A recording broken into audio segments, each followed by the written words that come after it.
So you think you're cursed in love? Like you have some invisible sign on your forehead that says, "Welcome, dysfunctional humans. Apply here." Well, congratulations. You might actually be onto something. Here's the thing nobody wants to admit.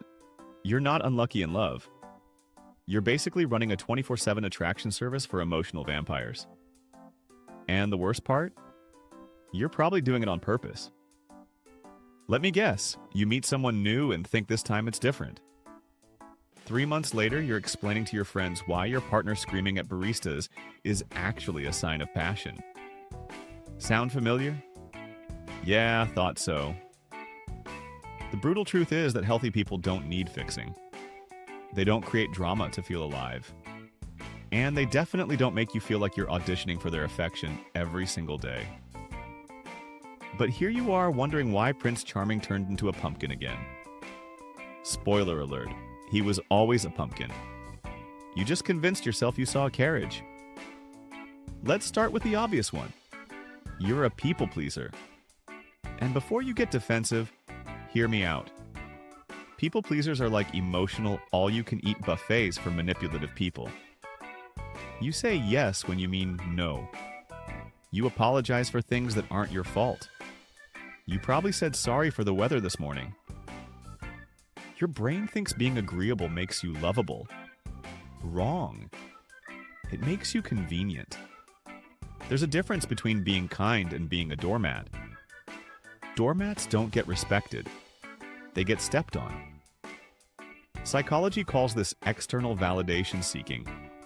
Normal people call it exhausting. You've trained yourself to believe your worth depends on other people's approval. So you attract people who are happy to withhold that approval for power. Here's what's really happening in your brain. Every time you say yes when you want to say no, you're teaching people that your boundaries are suggestions. Not rules. Suggestions. Then there's the rescuer complex. Oh, this one's fun. You see someone struggling and think, I can fix them. Newsflash. You're not a mechanic, and people aren't broken cars. You're attracted to problems because solving them makes you feel important. But here's the psychological kicker. Rescuers don't actually want healthy partners. Healthy partners don't need rescuing. They need equals. And deep down, you don't feel equal to anyone. So you pick people who are clearly beneath you emotionally, then wonder why the relationship feels unbalanced. You probably tell people you just want to help. But really, you want to feel needed. There's a difference. Helping comes from abundance. Rescuing comes from insecurity. The brain chemistry here is fascinating and depressing. Every time you successfully solve someone's crisis, you get a hit of dopamine. It's literally addictive. You're addicted to other people's dysfunction because it makes you feel valuable. Meanwhile, healthy people look at your fixer-upper approach to dating and run. They don't want to be your project. They want to be your partner. And while we're here, if this all sounds too real and you're still watching, congratulations, you're basically signing up for another round. Might as well subscribe so you can hear me roast your next relationship too. Let's talk about conflict avoidance. This one's special. You hate confrontation so much you'd rather eat glass than tell someone they hurt your feelings. You think avoiding conflict keeps the peace. Actually, it keeps you stuck with people who don't respect you. Toxic people can smell conflict avoidance from miles away.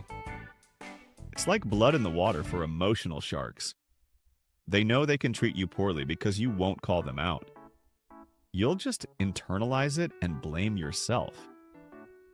Your brain has convinced you that confrontation equals abandonment. So you avoid it at all costs. Even when the cost is your self-respect. Even when the cost is your sanity.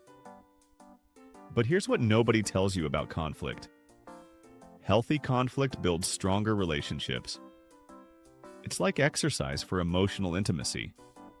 People who can't handle you disagreeing with them aren't worth keeping around. The psychology here is rooted in attachment theory. If If you learned early that expressing needs led to rejection, you probably still believe that. So you stuff your feelings down and attract people who are happy to keep them there. Now, let's discuss your loyalty problem. Yes, it's a problem. You think loyalty means sticking with someone no matter how badly they treat you. That's not loyalty. That's codependency with better marketing. You stay in relationships that expired years ago because you think leaving makes you a bad person. Meanwhile, the other person is probably already emotionally checked out. But you're still there trying to water a dead plant.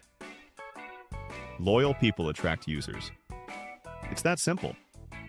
Users can smell loyalty and think jackpot. Here's someone who won't leave no matter what I do. So they test your limits.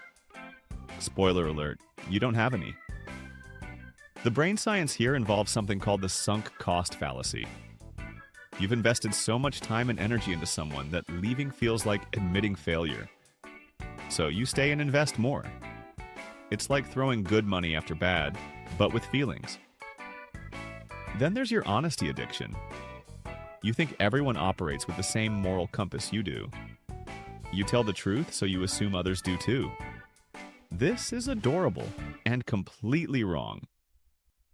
You overshare because you think vulnerability creates intimacy. Sometimes it does. Other times it just gives manipulative people ammunition.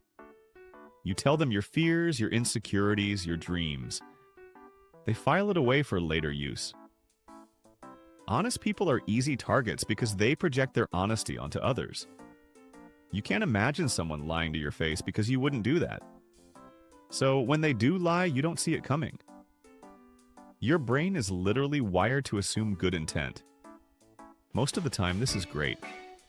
When dating, it can be dangerous. Not everyone deserves your trust. Trust is earned, not given. Here's the uncomfortable truth. You're probably afraid of healthy relationships.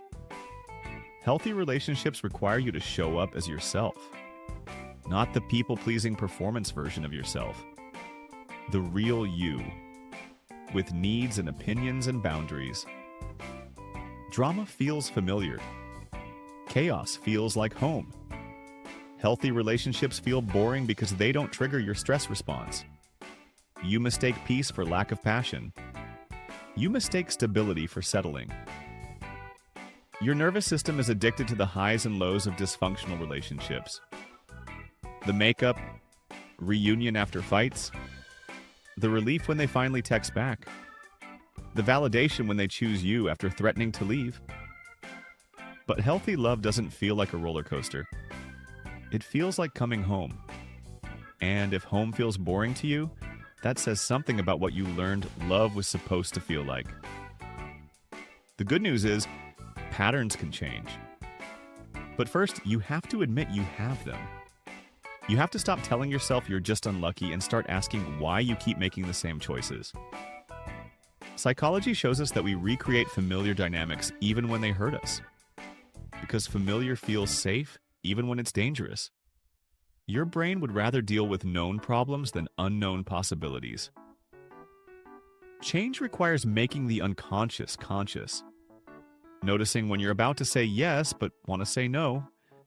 Recognizing when you're making excuses for someone's bad behavior. Catching yourself in the act of settling. The people you attract are a mirror of what you think you deserve. If you keep attracting people who treat you poorly, maybe deep down you think that's what you're worth. That's not true, but your subconscious doesn't know that. Here's your homework. Start saying no to small things. Set tiny boundaries. Notice when someone makes you feel bad about yourself. Pay attention to your gut feelings instead of overriding them with your brain. Most importantly, stop trying to fix people.